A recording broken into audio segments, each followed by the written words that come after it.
भारतीय संस्कृति में यज्ञ, योग एवं आयुर्वेद जैसी अमूल्य विद्याएं हैं, जिसका मूल है वेद। इतिहास की ओर दृष्टि डालें तो भगवान राम, भगवान कृष्ण से लेकर राजा महाराजाओं, ग्रामवासियों व अरण्यवासी ऋषियों की कुटियों तक नित्य व नैमित्तिक यज्ञों का प्रचलन देखने को मिलता है। न जाने कितनों ने आहुतियां दी इन अमित्र रोगों के संतापों से, है वर्तमान भी आज दुखित, न पूछो भविष्य के प्रकोपों से। प्रत्युष पावनी होती जहां यज्ञानुष्ठान घर आंगन में, वहां मनुष्येतर सब झूमते शांति भरे सुख आनंद से।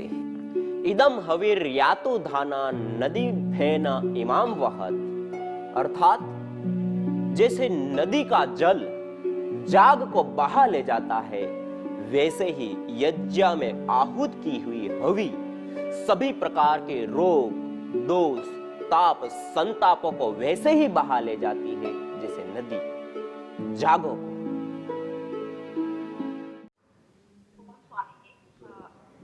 थाईलैंड से बोल रही हूँ, बैंकॉक। मेरा जो प्रश्न है वो हवन सामग्री को लेकर है, क्योंकि देश से बाहर रहने के कारण हमें ये समय और भी चीज़ उपलब्ध नहीं हो पाती निरंतरता से। और जो लकड़ी है, काष्ठ है, वो भी हमें यहाँ से काफी ही मिलती है। तो उसमें क्या प्रयोग हमें करना चाहिए? घर का बना जो तेल चावल का उससे ही चल जाएगा या आपकी लकड़ी का प्रयोग कर सकते हैं? और दूसरा, ये जो ये अपने क्वाथ होते हैं ना, जैसे अर्जुन की छाल है या और भी सारी चीजें, क्या इनका प्रयोग भी हम इसमें कर सकते हैं? और चूंकि मैं डॉक्टर हूँ और मेरे पास इसकी उपलब्धता रहती है सब क्वाथों की, जो हमारे रोगानुसार जो हम जैसे यहाँ पर है, इनमें क्या फर्क होता है या इनको हम कर सकते हैं इसमें प्रयोग? जी प्रणाम जी। हमारी आदरणीय बहन अलका जी जो थाईलैंड से जुड़ी हुई हैं और वहाँ रह करके भी अपनी भारतीय संस्कृति को आगे बढ़ा रहे हैं, और इस ज्ञान से आप लोग पहले तो आपका बहुत बहुत धन्यवाद है। और आपने प्रश्न भी बहुत ही अच्छा और ये कई लोगों के काम आने वाला विशेष प्रश्न है। देखिए, जब हम सामान्य रूप से यज्ञ करते हैं तो उसके लिए मिष्ट, पुष्ट, सुगंधित और रोग निवारक, ये 4 गुण युक्त जो द्रव्य होता है उसका विशेष रूप से यज्ञ के लिए प्रयोग होता है। यज्ञ के लिए जो गाय का घी हम प्रयोग करते हैं, ये अपने आप में ही ये 4 गुणों से युक्त है, संपूर्ण हवि है, आहुति है। इसी प्रकार से तिल एक संपूर्ण हवि है। इसी प्रकार से चावल में अक्षत का प्रयोग करते हैं, जो टूटे ना हो। जो टूटे हुए चावल होते हैं उसको मना करते हैं यज्ञ के लिए, उसमें क्या है वो अलग एक बात है, लेकिन जो अक्षत बिना टूटे हुए जो चावल होते हैं उसकी आहुति एक संपूर्ण आहुति है। तो ये 2-3 द्रव्य ऐसे द्रव्य हैं जिसका आप निश्चिंत होकर के कहीं पर भी देखो, चावल लगभग पूरे वर्ल्ड में सब जगह पर पाए जाते हैं, तिल कहीं पाए जाते हैं, कहीं नहीं पाए जाते हैं, घी लगभग सब जगह पर हमें प्राप्त हो जाए। तो इसका प्रयोग करके हम देव यज्ञ, दैनिक अग्निहोत्र आदि को निश्चित रूप से बहुत अच्छे से संपन्न कर सकते हैं और उसका पूरा लाभ उठा सकते हैं। दूसरा, क्या हम औषधियों के रूप में मिलने वाले जो आयुर्वेद के क्वाथ होते हैं अलग अलग, उसका प्रयोग कर सकते हैं? निश्चित रूप से। आयुर्वेदेषु यत् प्रोक्तम यस्य रोगस्य भेषजम तस्य रोगस्य शांत्यर्थम तेन तेनेव होमयेत्। आयुर्वेद में जिन रोगों के शमन के लिए जिन औषधियों का सेवन करने के लिए कहा गया है, उन्हीं औषधियों से हवन होम करने पर वह रोग हमारे शांत होते हैं, दूर होते हैं, नष्ट होते हैं। तो उसका आप रोग निवारण के रूप में विशेष रूप से उन द्रव्यों का, चाहे वो अर्जुन क्वाथ हो, सर्वकल्प क्वाथ हो या और अलग अलग प्रकार के जो हमारे क्वाथ हैं, उन औषधियों को ध्यान में रखते हुए आप उसका निश्चित रूप से प्रयोग ले सकते हैं। और उनका थोड़ा सा सम्मिश्रण करके दैनिक यज्ञ जो हम करते हैं उसमें भी साथ में जो तिल, चावल आदि हमने लिया है उसके साथ भी आप थोड़ी मात्रा में मिला करके उसका प्रयोग कर सकते हैं। उसके अतिरिक्त भारत हो चाहे पूरे वर्ल्ड में कहीं पर भी जाए तो हमारे घरों के अंदर मसालेदानी जरूर होती है। दालचीनी, फिर अदरक का पाउडर, सौंठ जिसको बोलते हैं, लौंग मिल जाती है, काली मिर्ची मिल जाती है, ब्लैक पेपर, और इस प्रकार की कई सारी औषधियां, ये एक औषधियां हैं, ये जड़ी बूटियां हैं। तो इसका भी प्रयोग हम सामग्री में थोड़ी मात्रा में मिला करके निश्चित रूप से करके और पूरा लाभ हम इसका उठा सकते हैं। दूसरा आपका समिधा का प्रश्न था कि आम की समिधा वहां पर मिलती है, तो अच्छी चीज है, आम की समिधा का भी हमें प्रयोग करना चाहिए, कोई ऐसा है नहीं। कहीं स्वामी दयानंद सरस्वती जी ने एक जगह पर उसका विकल्प भी दिया है कि उसका भी हम प्रयोग ले सकते हैं। देखिए, समिधा एक आधार है अग्नि का, और वहां आसपास में लगभग आप देखेंगे तो कहीं गौशाला आदि मिले तो गाय के गोबर की पतली स्टिक बना करके भी उनको कहते हैं, तो उपलब्ध करा सकते हैं, उसका भी हम प्रयोग कर सकते हैं। और उसके साथ साथ विशेष रूप से मान लो कि ये लकड़ियां नहीं भी हैं, तो आपको एक चीज उसमें देखनी है कि जिस भी देश में जहां पर भी जो लकड़ी उपलब्ध हो रही है, वो लकड़ी सबसे जल्दी सड़ने वाली हो। कहने का अभिप्राय है कि आपने काट करके कहीं रख दिया तो बहुत कम समय में उसके अंदर घून पड़ जाए, कीड़े पड़ जाए, पाउडर हो जाए, वो सड़ने लग जाए, बहुत जल्दी से वो खराब होने लग जाए। ऐसी जो भी लकड़ी है, उस लकड़ी का आप इस हवन के लिए प्रयोग करें, क्योंकि वो जो लकड़ी है उसके अंदर कार्बन की मात्रा कम से कम है। हवन के लिए जितनी, जैसे पीपल, बरगद, गुलर, पलाश, समी, मदार, अपामार्ग, गाय का गोबर, ये जितनी भी लकड़ी है उसमें हम साइंटिफिक रूप से एक चीज हम देखें तो इन सब के अंदर कार्बन की मात्रा सबसे कम है। और उसके कारण क्या होता है, आपने आम की लकड़ी आपने देखा होगा, कुछ दिन पड़ी रहती है तो क्या होती है, तुरंत घून लगने लग जाते हैं, सड़ने लग जाती है। पीपल की, बरगद की, ये सारी लकड़ी ऐसी होती है, बहुत जल्दी से बाहरी वातावरण से प्रभावित भी होती है, काली भी होने लगती है और सड़ने भी लग जाती है और घून भी लग जाते हैं। उसके अंदर कार्बन कम से कम मात्रा में, तो उन लकड़ियों का हम हवन के लिए प्रयोग करते हैं तो कार्बन का उत्सर्जन कम मात्रा में होता है और बहुत ही अच्छे रूप में वो प्रदीप्त भी होती है और उसके साथ साथ वो प्रयोजन भी उसका सिद्ध होता है। तो आप इस प्रकार से जो लकड़ी का है वो चयन भी विदेशों में कर सकते हैं। आपका बहुत ही अच्छा प्रश्न है जी। अगला प्रश्न। स्वामी जी, एक और भी चीज है, जैसे सूखे हुए यहाँ हमारे यहाँ बेल बहुत मिलता है और फलों के छिलके सुखाए हुए बहुत यहाँ पर प्रयोग होते हैं, तो वो भी हम मिला सकते हैं। जी निश्चित रूप से, बिल्व तो अपने आप में एक बहुत पुष्टिदायक भी होता है, रोग निवारक भी होता है, आरोग्यदायक होता है, तो बिल्व का प्रयोग तो बहुत अच्छा है। और अलग अलग पेड़ और फूल, ये तो औषधियां ही तो है और क्या है। जी, धन्यवाद स्वामी। नमस्ते, धन्यवाद। ओम स्वामी जी। जी माता जी नमस्ते, कहाँ से बोल रहे हैं आप और आपका शुभ नाम? मैं वंदना पराटे अमरावती महाराष्ट्र से बात कर रही हूँ। जी नमस्ते माता जी। शिवा को तर्जनी का स्पर्श क्यों नहीं करते? अच्छा, बहुत ही अच्छा प्रश्न है कि हम जब शुरुआत पकड़ते हैं तो ऐसे पकड़ते हैं, ऐसे पकड़ते हैं तो प्रथम उंगली को क्यों नहीं लगाते हैं? देखिए, हम जितने भी आप भारतीय परंपरा में पूजा के या शुभ कार्य जितने भी कहे जाते हैं, उन सभी कार्यों के अंदर आप इस चीज को देखेंगे सब जगह पर कि प्रथम उंगली का आप प्रयोग नहीं करते। अब वो किस लिए नहीं करते हैं, वो यदि साइंटिफिक रूप से देखने जाएं तो जैसे 5 उंगलियां होती हैं और 5 जो हमारे अग्नि, वायु, जल, पृथ्वी, आकाश या तत्व होते हैं, उन तत्वों के साथ मिला करके जो रेकी चिकित्सा करते हैं जो लोग, और रेकी चिकित्सा वाले इसकी जो ऊर्जाएं आदि होती हैं और जिस प्रकार से उसका कार्य होता है, उन कार्यों को देख करके वो भी उसमें भी वो उसका मना करते हैं कि इसकी जो ऊर्जाएं जो 5 तत्वों की होती है और जो रेकी चिकित्सा आदि की जाती है उसमें एक अलग प्रकार से उसका प्रभाव होता है, तो उससे बचने के लिए या उसका प्रभाव वो करने के लिए वो बताते हैं। तो उस रूप में भी एक वो होता है। और दूसरा, वो सभ्य नहीं माना जाता है समाज में सामान्य रूप से उंगली करना ये वो, तो उस प्रकार से इस उंगली का विशेष रूप से प्रयोग नहीं करते हैं। बाकी इसके अलावा वास्तविक और साइंटिफिक क्या है उसको कुछ कहना मुश्किल है, लेकिन ये परंपरागत हमारे भारत में नहीं करते हैं इस प्रकार से, इसलिए आपके सामने मैंने रखा कि शिवा पकड़ते समय इस प्रकार से करें। जी प्रणाम माता जी। अगला प्रश्न। ओम नमस्ते। ओम जी प्रणाम जी। प्रश्न है स्वामी। कहाँ से आप बोल रहे हैं, आपका शुभ नाम? मैं छत्तीसगढ़ से बोल रहा हूँ, गंगा प्रसाद साहू। गंगा प्रसाद साहू जी छत्तीसगढ़ से बोल रहे हैं जी, बताइए। जी जी जी, 3 संध्या डालते हैं तो 3 ही क्यों डालते हैं? 4 मंत्र में 4 क्यों नहीं डालते? जी, हम यज्ञ करते हैं तो उसमें 3 समिधाओं का ही आधान क्यों करते हैं और मंत्र 4 बोलते हैं? आपने त्रय विद्या सुना होगा, 3 प्रकार की विद्याएं होती है और उस विद्याओं को हमें अपने जीवन में धारण करना। जो समिधाधान मुख्य रूप से जब हम गुरु के शरण में जाते हैं, उपनयन संस्कार हमारा जब होता है, तब शिष्य अपने गुरु के पास समित पाणी होकर के, समित पाणी मानी समिधा को हाथ में लेकर के, और गुरु के पास जाता है और प्रार्थना करते हैं कि मेरी ये समिधाओं को आप स्वीकार कीजिए और मुझे वो ज्ञान प्रदान कीजिए। एक समर्पण है शिष्य का गुरु के प्रति, और गुरु और वो 3 समिधाओं को लेकर के जाता है।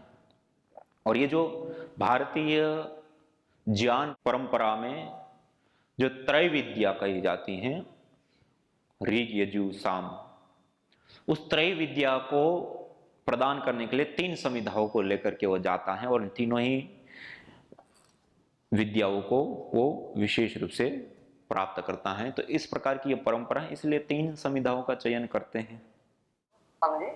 अपन सायंकालीन मंत्र बोलते हैं, उसमें एक मंत्र को मौन बोलते हैं, एक आहुति मौन देते हैं, तो इसका क्या कारण स्वामी? देखिए, सायंकालीन या प्रातःकालीन, एक तो सायंकालीन में एक मंत्र मौन देते हैं, दूसरा हम प्राजापत्य आहुति करते हैं, वो भी मौन देते हैं। 2 जगह पर मौन होकर के हम आहुतियां विशेष रूप से प्रदान करते हैं। सामान्य रूप से ऐसा कहीं विधानात्मक हमें नहीं मिलता है कि इसको क्यों करते हैं। हाँ, लेकिन जरूर ये मिलता है कि हम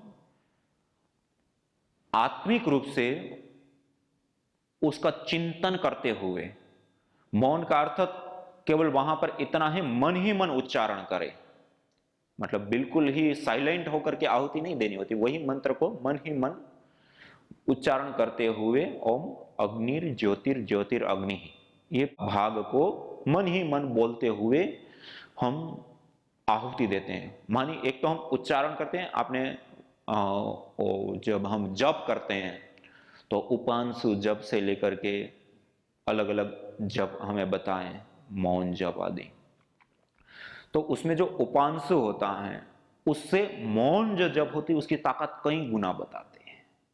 तो इस प्रकार से ये जो मौन आहुति दी जाती है, वहां पर हमें सचेत करने के लिए, हमें आत्मिक रूप से जुड़ाव के लिए और एक समर्पण के लिए, एक विशेष गहराई में हम उतर पाए, अपने अंदर उतर पाए और उस भावना के साथ हम आहुति दे सकें, उसके लिए विशेष रूप से वहां पर मौन होकर के आहुति दी जाती है। और एक प्रश्न स्वामी जी, अभी एक आचार्य, हमारे बीच में आचार्य जी सायंकालीन मंत्र के बाद में इदं नमः का प्रयोग नहीं किए, तो ऐसा कुछ है क्या सर? सायंकालीन जो आहुति देने के बाद में इदं नमः का प्रयोग? सामान्य रूप से जो हम यज्ञ करते हैं, अग्निहोत्र करते हैं, उसमें इदं नमः का हम प्रयोग करते ही हैं। कुछ कुछ परंपराओं में कुछ लोग उसका प्रयोग नहीं करते हैं, कहीं करते हैं। स्वामी दयानंद सरस्वती जी ने यह विधि हमें प्रदान की, जिस विधि से हम अभी यज्ञ कर रहे हैं सब लोग। हम ये विधि के अंतर्गत उन्होंने सत्यार्थ प्रकाश में, पंचमहायज्ञ में, ऋग्वेद आदि भाष्य भूमिका में, ये 3-4 जगहों पर अलग अलग रूप में उन्होंने समय समय पर उस शास्त्र का लेखन करते समय उन्होंने इन विधियों को प्रदान किया। उन विधियों में अलग अलग स्थानों पे अलग अलग रूप में उन्होंने इसका उल्लेख किया है। संस्कार विधि में भी किया गया है, ऋग्वेद आदि भाष्य भूमिका में, सत्यार्थ प्रकाश में, ऐसे। तो जहां पंचमहायज्ञ विधि में, तो जहां पर हर जगह पर उन्होंने थोड़ा सा अलग अलग पद्धति प्रक्रिया से वर्णन किया है। तो उस सारे शास्त्रों को यदि हम पढ़ते हैं तो एक अभिप्राय हमें सामने देखने को मिलता है कि हमारे पास समय की अनुकूलता, सामर्थ्य की अनुकूलता, उन सारी चीजों को ध्यान में रखते हुए हम कम मंत्र से, ज्यादा मंत्र से, एक ही मंत्र का बार बार उच्चारण करने से भी आहुति देकर के हवन कर सकते हैं, लेकिन हवन करना अनिवार्य और अवश्यमेव है। तो हवन हमें निश्चित रूप से अवश्य करना चाहिए, लेकिन उसकी विधि पद्धति प्रक्रिया में एक ही ऋषि ने 5 जगह पर बताया, तो 5 जगह पर थोड़ा थोड़ा अंतर करते हुए बताया। इसका अभिप्राय ये निकलता है कि हम आगे पीछे थोड़ी बहुत विधि पद्धति प्रक्रियाओं में आगे पीछे भी हो, लेकिन हवन छोड़ने योग्य नहीं। और हवन में भी प्रातः काल और सायंकाल सूर्योदय और सूर्यास्त के समय सूर्य और प्रजापति, और सायंकाल अग्नि और प्रजापति के लिए अवश्यमेव आहुति कर्तव्य कर्म है, और इसको हमें अवश्य करना चाहिए। जी स्वामी, धन्यवाद स्वामी। धन्यवाद जी। अगला प्रश्न। नमस्ते माता जी, प्रणाम। हमारी आदरणीय माता पुष्पा माता जी, जो उत्तराखंड देहरादून में रहती हैं और निरंतर यज्ञ के लिए उनके पूरे उत्तराखंड में चारों ओर सेवाएं निरंतर चल रही थी, और वो और उनके पतिदेव दोनों ही मिल करके इतने पुरुषार्थ करते हैं, इतना प्रचार करते हैं, छोटे मोटे कार्यक्रमों से लेकर के लोगों को जागरूक करना, रात दिन सुबह से शाम तक उनका जीना है, तो वो है संस्कृति के लिए। ऐसा जीवन वो जीते। आपका बहुत बहुत धन्यवाद है और कृतज्ञता है हमारी। ये